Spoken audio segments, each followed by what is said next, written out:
단어들이 나고 하늘의 문을 여셔서 찬양하면서 월상 예배를 하나님께 드립니다. 하늘의 문을 여셔서 하늘의 문을 여소서 이곳을 주목하소서 주를 향한 노래가 터지지 아니니 하늘을 열고 오소서 이곳에 인들하소서 주님을 기다립니다. 기도의 향기가 하늘에 닿으니 주여 임재하여 주소서 이곳에 오셔서 이곳에 앉으소서 이곳에서 드리는 예배를 받으소서 주님의 이름이 주님의 이름만이 오직 주의 이름만 이곳에 있음 하늘에 열려서서 하늘의 문을 여소서 이곳을 주목하소서 주를 향한 노래가 터지지 아니니 하늘을 열고 오소서 이곳에 임재하소서 주님을 기다립니다. 기도의 향기가 하늘에 닿으니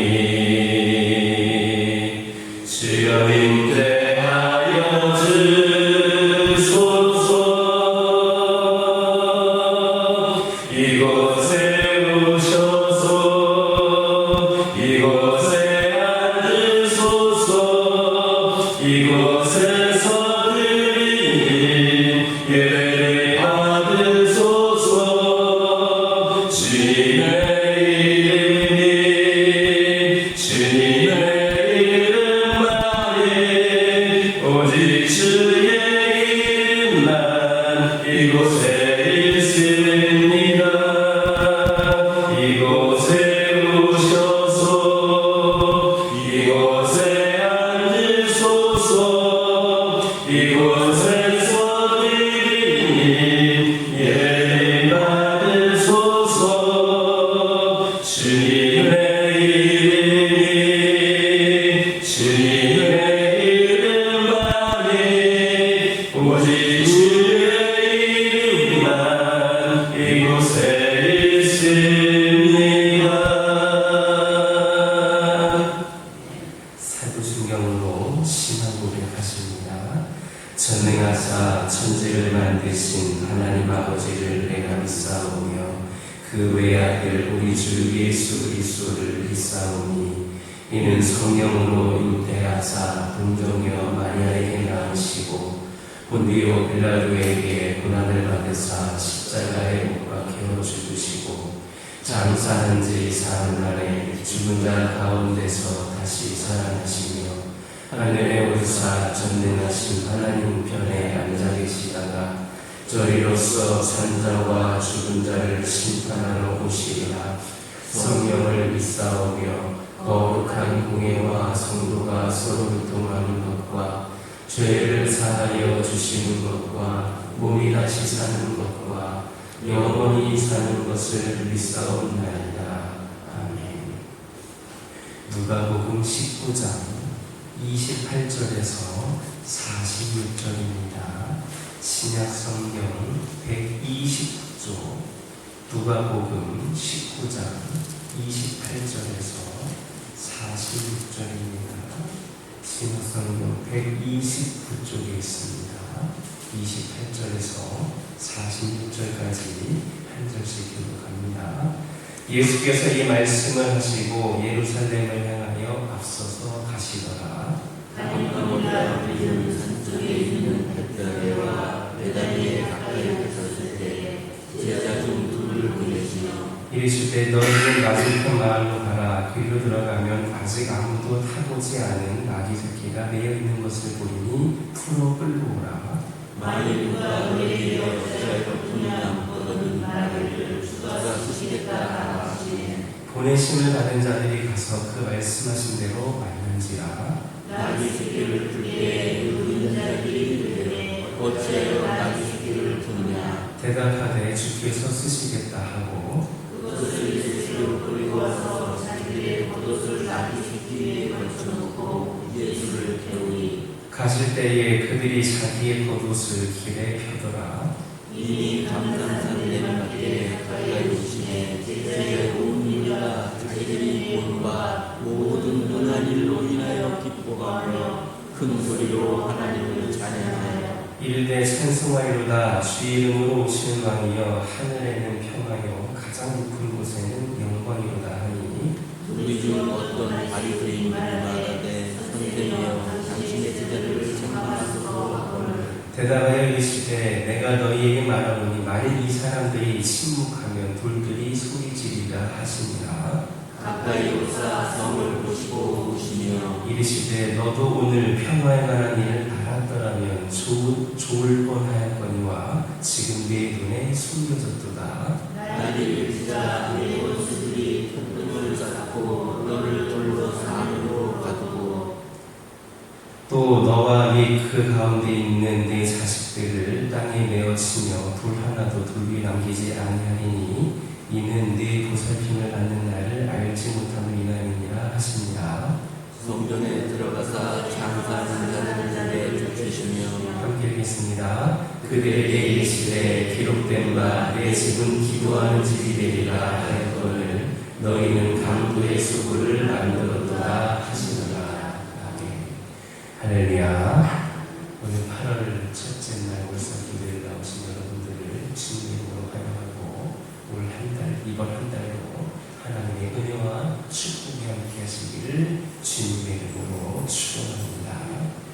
예루살렘이라고 하는 이름에는 평화의 도시라는 뜻이 있습니다. 그런데 유감스럽게도 평화의 도시라고 하는 이름을 가진 이 예루살렘에는 평화가 없습니다. 뉴스로 알려지는 예루살렘에 관한 소식은 아주 잔인하고 처절하고 폭탄 자살테러 같은 사건들이 그런 이야기들이 많습니다. 이스라엘에게 삶의 거처를 빼앗긴 팔레스틴 원주민들이 몸에 폭탄을 지닌 채 이스라엘인이 있는 곳이라면 때와 장소를 가리지 않고 돌진하면서 스스로 목숨을 먼저 자폭을 합니다. 이런 일들이 한두 번도 아니고 끊임없이 계속되고 있습니다. 이스라엘도 이에 질세가 무자비하게 무력으로 팔레스틴을 향하여 평화를 품어야 합니다. 그래서 예루살렘에는 평화가 실존된 지 이미 오래다. 사실 그 옛날 예루살렘 성을 세운 다윗 시대도 그렇고 부귀영화를 누린 솔로몬 시대도 그렇고 심지어 예수님 시대에도 예루살렘에는 평화가 없었습니다. 오늘날 이 시대를 사는 우리들에게도 가장 소중한 것 역시 평화입니다. 사람에게 먹고 입고 사는 것이 중요하고 건강을 유지하며 오래오래 행복하게 사는 것도 중요하지만 이 모든 것이 보장되기 위해서는 평화가 있어야 됩니다. 우리는 이 시간 하나님의 말씀을 생각하면서 우리 자신에게 이렇게 물어야 하겠습니다. 평화는 아닌가? 과연 내가 평화에 대해서 안다면 얼마나 알고 있는가? 평화를 안다고 하는 내 신념과 내 가정 그리고 일터와 교회에 진정한 평화가 있는가? 우리 이런 질문들에 대해서 솔직하게 대답을 해보고 만일 참 평화가 없다면 평화를 찾는 길을 모색하는 필요가 있습니다. 김은영이라고 하는 사람이 있었는데 그녀는 대학생 때에 교회를 다니다가 쉬고 있는 33살 정도 된 가정주부입니다. 한참 젊은 나이에 몸과 마음이 건강하고 삶의 의욕이 넘치는 시기임에도 불구하고 그녀는 세상만 살아 귀찮고 짜증스러워서 견딜 수가 없었습니다. 매사에 불평과 불만이었습니다. 경제적인 생활이 어려운 것도 아닙니다. 남편이 자기를 사랑해주지 않는 것도 아닙니다. 그럼에도 불구하고 남편이 이유 없이 싫었고 자신이나 두 딸이 미워졌습니다. 자신을 낳은 부모가 원망스러웠고 사람을 만나는 것 자체도 싫었습니다. 그래서 가끔씩 자기 감정을 걷잡지 못할 만큼 신경질이 발작하여서 닥치는 대로 내동댕치고 깨뜨리는 그런 악성 히스테리까지 생겼습니다. 주변의 사람들이 많이 염려하여서 타이를 기도했지만 그녀는 그녀의 정신질환을 어쩔 수가 없었습니다. 가정주부가 이 모양이니까 가정의 평화와 행복은 엉망이 되었습니다. 하루도 한 시간도 평안할 수가 없었습니다. 그러던 가운데에 친구의 간절한 권유로 치유 목회를 전공한 목사님과 상담을 하게 됩니다. 처음에는 철저한 거부감으로 입을 열지 않았던 그녀가 그 목사님과 상담이 깊어지면서 조금씩 자기 마음을 열기 시작했습니다. 지금까지 가슴 속에 맺혀있던 것들을 그 생각들을 하나씩 털어놓기 시작했습니다. 마침내 자신의 마음속에 풍랑이 쉬지 않는 것은 자신의 마음을 기댈 어떤 기분이 없다라는 것을 깨달았습니다. 남편에 대한 불신, 자녀에 대한 애정결핍, 부모에 대한 서운함, 친구들에 대한 배신감 등이 얽혀 있어서 자신의 마음의 평화를 잃고 있었던 겁니다. 그 여인은 이미 자신의 마음속에 와 계시는 주님을 모시고 있었습니다. 그러던 가운데에 이 목사님과 상담을 하면서 그 주님을 다시 발견하게 됩니다. 그리고 주님을 만났습니다. 걷잡지 못하던 마음의 풍랑이 잔잔해지는 것을 느꼈습니다. 마음이 한결 가벼워지는 것을 깨달았습니다. 오랜 세월 동안 방황의 비루에서 좌충우돌하던 그녀의 영혼이 그리스도 예수 안에서 평화를 되찾았습니다. 그 순간 그녀의 마음속에는 고요한 평화의 햇살이 비춰오는 것을 알 수 있었습니다. 그리고 그녀는 온 마음으로 영혼의 노래를 부르며 주님이 베푸시는 평화에 하나둘 했습니다. 가정의 구성원 가운데에 한 사람만 평화를 잃어도 가족 전체가 평화가 없는 그런 가정에서 고통을 당하면서 살아야 됩니다.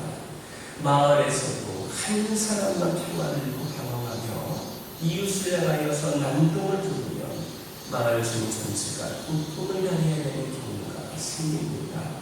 일터에서도 한 사람만 평화를 상실하고 온 일터를 어지럽히면 일터 모두가 마비가 되어서 생산력이 떨어지게 됩니다.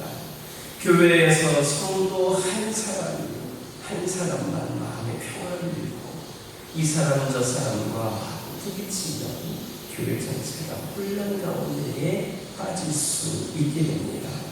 그래서 사람 사는 곳에는 어디에나 평화가 필요합니다. 그렇다면 이렇게 소중한 평화는 어디에서 누구에게 오겠습니까? 어떻게 하는 삶이 평화를 이루고 지키는 생활입니까? 오늘 본문의 말씀 보면 예수님께서 유월절을 앞두고 예루살렘으로 올라가시는 장면부터 시작이 됩니다. 예수님께서 나귀 새끼를 타시고 예루살렘으로 향하여 가셨습니다. 예수님은 무엇을 하시기 위해 예루살렘으로 가셨는가? 죽기 위해서 예루살렘으로 가셨습니다. 아담의 범죄 이후에 세상 사람들은 서로 미워하고 묻고 물고 뜯는 그러한 싸움으로 세상에는 평화가 상실되었습니다. 세상에는 온통 전쟁밖에 없습니다. 이런 세상의 싸움은 바로 인간들의 죄악 때문입니다. 죄 있는 사람들이 모이는 곳이면 그 일에 빠지지 않는 것이 미움과 싸움입니다. 그래서 예수님은 싸우는 일을 사랑으로 평화롭게 하시려고 십자가에서 죽으셨습니다. 싸우고 있는 장소에 평화를 이루기 위해서 그렇게 하셨습니다. 예루살렘으로 향하는 예수님의 발걸음은 평화를 위한 행동입니다. 평화를 이루기 위해서 예루살렘으로 가셨습니다. 하나님의 아들 예수님의 발걸음이 중요합니다. 예수를 믿고 영접하는 신앙생활이 중요합니다. 여러분의 심령에는 평화가 있습니까? 마음이 불안하고 초조합니까? 마음에 갈등이 있고 누군가 힘이 있고 짜증스럽습니까? 예수님을 깊이 영접해야 합니다. 예수님의 십자가가 우리의 심령에 세워져야 합니다. 교회만 그냥 다니는 것이 아니라 내 심령에 예수님의 십자가가 세워져야 합니다. 여러분의 가정에 무슨 문제가 있습니까? 가족 사이에 갈등이 있고 불화가 있습니까? 가족 가운데 누군가가 잘못된 분이 있습니까? 가정의 주님을 모셔야 됩니다. 예수님의 십자가가 우리의 가정에 세워져야 합니다. 우리 교회에 과연 평화가 자리 잡고 있다 생각하십니까? 겉으로는 편하게 보이는데 속은 아직 갈등하고 미워하며 원망하는 마음을 가진 사람이 있지는 않습니까? 예수님께서 우리 교회에 오셔야 됩니다. 예수님의 사랑의 십자가를 세워야 참 평화가 이루어질 수 있다는 것을 믿으시기를 주님의 이름으로 축원합니다. 누가복음 10장 5절에서 6절 보면 예수님께서 제자들을 갈릴리와 사마리아 유대 지방의 각처로 전도하러 보내면서 당부하신 말씀이 있습니다. 누구를 만나든 누구의 집에 들어가든 평화의 말을 하라는 겁니다. 평화의 말을 하면 그 사람에게 평화가 임할 것이고 만일 평화를 누릴 자격이 없는 사람에게 평화의 말을 하면 그 평화가 다른 사람 자신에게 돌아온다라는 말씀입니다. 우리에게 평화의 말이 있어야 됩니다. 평화의 말은 믿음의 말입니다. 생각으로 의심이 나더라도 마음으로 믿어 믿음의 말을 해서 구원과 축복을 이루어야 합니다. 이게 바로 신앙고백입니다. 이처럼 믿음은 행동으로 나타내야 살아있는 믿음의 사람이 된다는 것을 기억하시기를 주님의 이름으로 축원합니다. 예수님께서 예루살렘에 입성하신 후에 높은 곳에 올라가셔서 성을 내려다 보셨습니다. 모처럼 찾아오신 예루살렘인지라 성을 바라보신 예수님 마음이 기쁘셔야 하는데 그렇지 못했습니다. 평화의 도시라고 일컬어지는 예루살렘에 있어야 할 평화의 모습을 찾을 수 없었습니다. 예수님은 실망하셨습니다. 실망 정도가 아니라 말이 없이 아팠습니다. 평화가 실종된 그 성을 보고서 예수님께서 우셨습니다. 이 시간 우리도 한번 심각하게 생각해 보아야 합니다. 예수님께서 오셔서 내 심령을 보시면 웃으실까 아니면 우실까? 내 가정을 보시면 웃으실까 아니면 우실까? 우리 교회를 보시면 웃으실까 아니면 우실까? 예수님께서 왜 우십니까? 평화에 관한 일을 모르니까 예수님께서 우시고 계신 겁니다. 하나님과 화목하고 이웃과 화목하는 것이 평화입니다. 단지 다른 사람과 싸우지 않는 게 평화가 아닙니다. 평화는 사랑과 용서와 화해를 적극적으로 이루어나가는 신앙생활입니다. 그러므로 평화를 위하여 예수님의 십자가를 세우는 일입니다. 오늘날 사람들이 이 평화에는 관심이 없고 그저 돈을 많이 벌어 잘 먹고 잘 사는 데에만 관심이 많습니다. 삶을 즐기고 향락을 추구하는 일에만 마음을 쓰고 있습니다. 서로 미워하고 원망하고 싸우기만 합니다. 그러니 어찌 우리 예수님께서 울지 않을 수 있겠습니까? 우리가 언제까지 이 예수님을 우시게 해야 하겠습니까? 이제는 그만 예수님을 위하고 기뻐하며 웃으시게 만드는 성도들이 되도록 기도하시기를 주님의 이름으로 축원합니다. 예수님께서 예루살렘을 내려다보시고 오시다가 무엇인가 심각하게 각오하시고 성으로 들어가셨습니다. 그런데 성전 안에 들어가신 예수님은 또 한 번 실망하셨습니다. 거룩한 예루살렘 성전 안이 온통 시장처럼 되어 있었습니다. 자기 이익만을 위하여 가진 수단과 거짓을 쌓는 장사꾼들로 성전이 더럽혀져 있었기 때문입니다.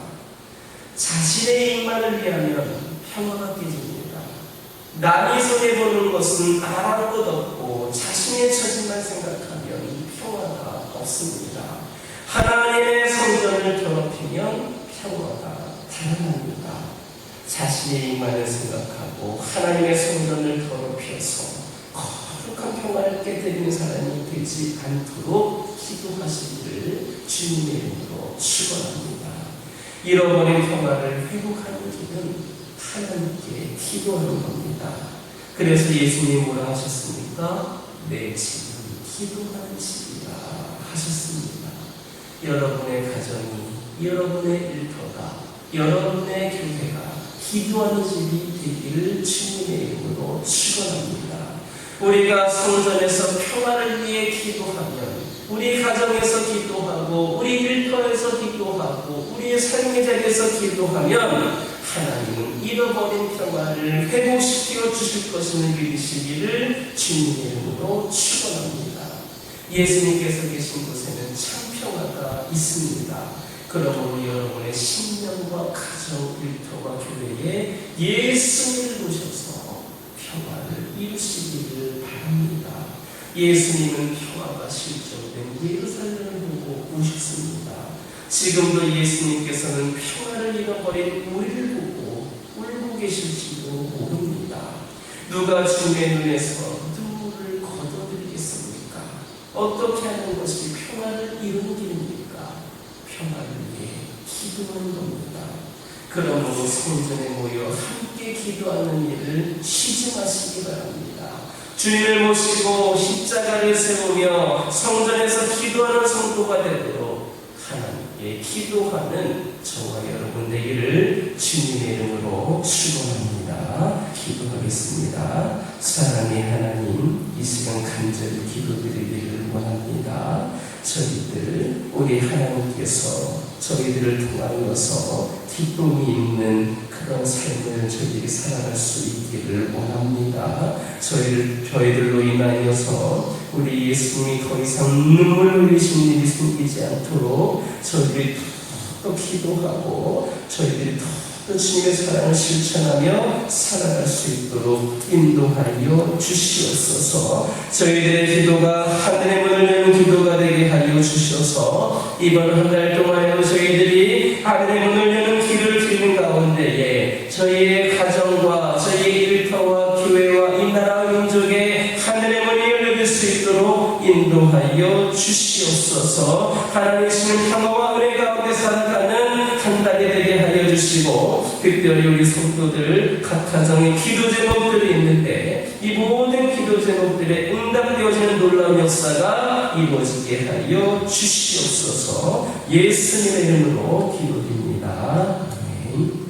지금은 우리 주 예수 그리스도의 은혜와 아버지 하나님의 크고도 놀라우신 사랑과 성령의 역사하심과 인도하심의 거룩한 은총이 이번 한 달도 평화를 위하여 더 기도하기를 소망하는 우리 성도들과 이들의 가정과 일터와 교회와 삶의 모든 자리 위에 기도 제목 위에 이제부터 영원토록 함께하여 주시옵기를 간절히 치고 나옵나이다.